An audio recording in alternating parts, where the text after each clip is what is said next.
hissəsini keçək. Burada 28-ci maddə gəlir, uşağın istirahət hüququ. Ümumiyyətcə, istər dərs, istər dərsdən kənar, uşaqların istirahət hüququ təmin olunmalıdır. Yəni, uşaq fasiləsiz əməyə, fasiləsiz təhsilə cəlb oluna bilməz. İstər dərs aralarında, yəni bir dərs müddəti 45 dəqiqə, 40 dəqiqə və ya 90 dəqiqə, burada tələbələrə də aiddir bu. Varsa, onların arasında müəyyən nə olmalıdır? Məsafə olmalıdır. Uşaqların zehni sağlamlığı, fiziki sağlamlığı üçün və yaradıcılıq qabiliyyətlərini ortaya çıxartmaq üçün onlara müəyyən fənlər təsis edilməlidir. Məsələn, fiziki tərbiyə kimi, təsvirincə sənət kimi. Ondan sonra uşaqları məktəblər tərəfindən mütəmadi ekskursiyalara aparılmalıdır. Hansı ki, pulsuz muzeylər var, pulsuz yerlər var gəzməli uşaqlar üçün. Bu da məktəb tərəfindən, məktəbdən kənar və sinifdən xaric asudə vaxtın müsbət dəyərləndirilməsi üçün nəzərdə alınmalıdır. Məsələn, 28-ə belə baxacaqsınız. Sonra uşaqların azadlıqların məhkəmə təminatı deyib, məhkəmə mənafelərinin inzibati və məhkəmə təminatı deyilən bir şey var.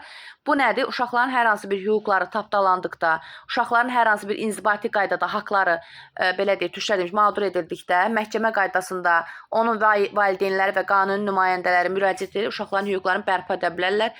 Əsasən boşanmış ailələrdə olur, alimentlərin ödənməməsi, uşağın mülkiyyət hüququnun təmin edilməməsi, uşaq xəstələndikdə və ya hər hansı bir hal baş verdikdə, tutaq ki, məktəb daxilində müəllim tərəfindən zorakılığa məruz qalıb və ya küçədə hər hansı bir şəxs tərəfindən müəyyən problemlər yaradılıbdır, onun haqqında ardıcıl, təxirə salınmaz və başlıca əsaslar nüans götürülərək tədbirlər silsiləsi görülür. Hərbi münaqişələr dövründə uşaqların müdafiəsi, ümumiyyətlə hərbi münaqişələr zamanı uşaqlar döyüş xarakterli zonalardan uzaq tutulmalıdır. Heç bir əməliyyat, axtarış, istintaq bu tipli deyim də, yəni müharibə vəziyyətində uşaqların əməyindən istifadə etmək olmaz, qanunla qadağandır. Bu, siz bilirsiniz də, türklərdə də var, bizdə də var, müharibə cinayətləri deyilən hadisələr var. Müharibədən sonra orada baş verir müharibə cinayətləri. Türklərdə də buna deyilir, savaş suçları deyirlər. Yəni, məsələn, uşağın hər hansı bir əməliyyatda istifadə etmək, onu bir kimisə belə deyim, kəşfiyyat kimi göndərmək, körpədir, heç kim onu görməz, uşaqdır, tez gedər, gələr. Bu tipli əməyindən istifadə etmək olmaz. Təbii fəlakətlər, bədbəxt hadisələr zamanı uşaqların müdafiəsi, yenə dediyim kimi, bu tipli bütün hadisələrdə bu uşaqların hüquqlarının təminatçısı dövlətdir. Fövqəladə hadisə baş verərsə, şəxsi mühafizə vasitələri, maskalardır, ondan sonra qaz əleyhinə əleyh qazlardır, gözə taxıla biləcək və əynə geyinə biləcək xüsusi vasitələrdir, birinci uşaqlarla bölüşdürülməlidir. Qaçqın və məcburi köçkünlərin müdafiəsi, yəni bu uşaqlar haqqında müəyyən qərarlar var, həmin uşaqların təhsili, təhsil haqqısının ödənməsi, oxunması kimi müavinətlər dövlət tərəfindən qarşılanılır. Sonra, uşaq hüquq və azadlıqların mənafiənin həyata keçirilməsi müdafiəsinə kömək göstərilməsi, bu da dediyim kimi müvafiq dövlət orqanları və Ombudsman kimi, ailə, qadın, uşaq hüquqları məhkəməsi kimi orqanlar tərəfindən həyata keçirilir. Uşaq müəssisələrində xidmətlər, ümumiyyətcə, istər dövlət, istər qeyri-dövlət, özəl təşkilat olsun, özəl müəssisə olsun, onlar müəyyən qaydalara cavab verməlidirlər. Özünüz gördünüz, bu yaxınlarda körpələr evi, yəni o anasız, atasız olan uşaqlar evi müəssisəsi rəhbəri həbs olundu. Niyə həbs olundu bildiniz? Orada uşaqlara qeyri-sağlam qidalar verilirmiş, uşaqlara qarşı fiziki olmasa da psixoloji şiddət var imiş, uşaqlar gec-gec çimizdirilirmiş və s. və axır kimi. Yəni, istər dövlət müəssisəsi ol, istəsən qeyri-hökumət təşkilatı, qeyri-dövlət müəssisəsi ol. Sən uşaqla işləyirsənsə, orada standartlara cavab verməlisən.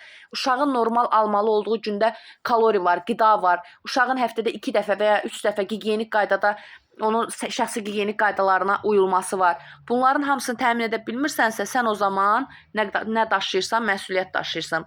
Uşağın cəmiyyət qarşısında vəzifələri var. Uşağın cəmiyyət qarşısındakı vəzifələri öz hüquq və azadlıqlarına hörmət etdiyi kimi, digər insanların hüquq və azadlıqlarına hörmət etməlidir. Azərbaycan rəmzlərini qorumalıdır.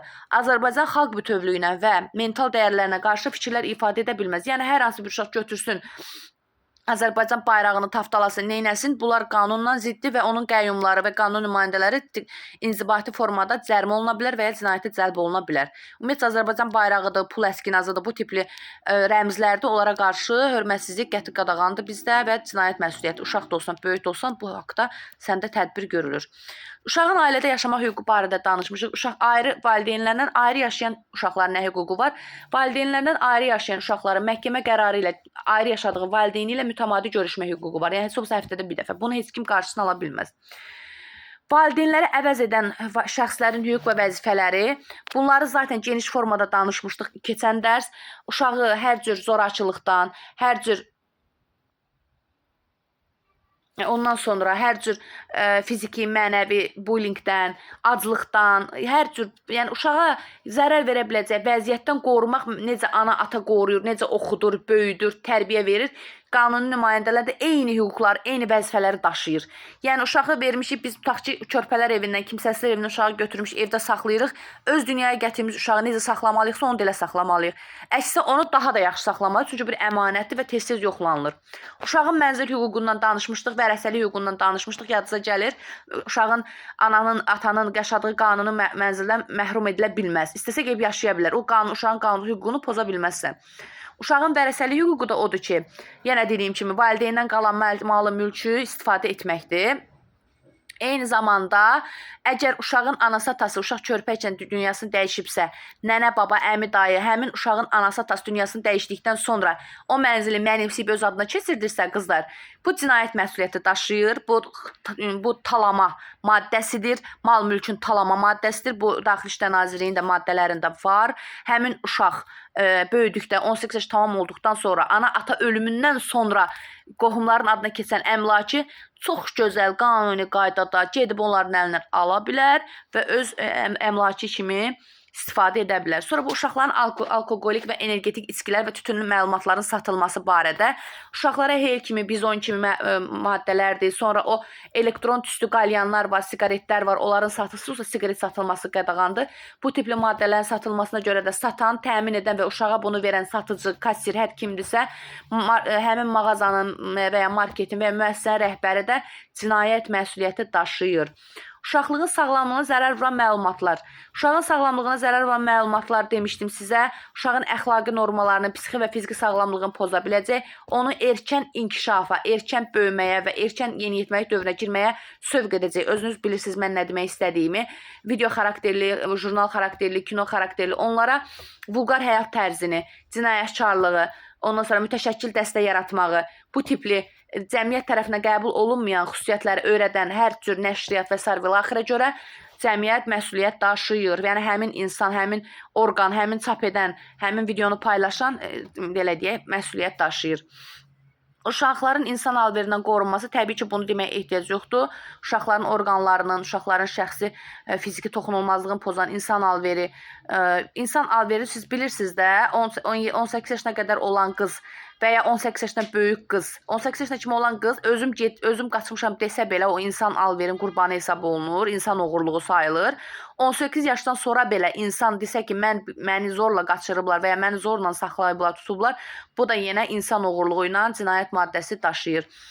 Avara dilənçiliklə məşğul olmaq, maddə 45, uşaqların anaları və ataları tərəfindən dilənçiliyə sövq edilməsi, onların dilənçilikdə istifadə edilməsi qanunla qadağandır və həmin valideyn analıq, atalıq hüququndan məhrum edilə bilər və analıq, atalıq hüququ əlindən alına bilər. Bu maddə 46 hərbi əməliyyatları demişik. Qanunsuz köçürülmə yenə mülkiyyət hüququdur, onun içərisində gedir. Zərərli reklamları da dedik. Burada 49 və 50-ci suallar isə ən birinci sualda izah eləmişdim. Yadınıza gəlir çətin həyat şəraiti olan uşaqlar. Onun izahı 49-cu 50-ci suallardır. Yəni uşaq hüquqları haqqında olan dərsimiz bu qədər. Oxuyarsınız, videoya da baxarsınız. İnşallah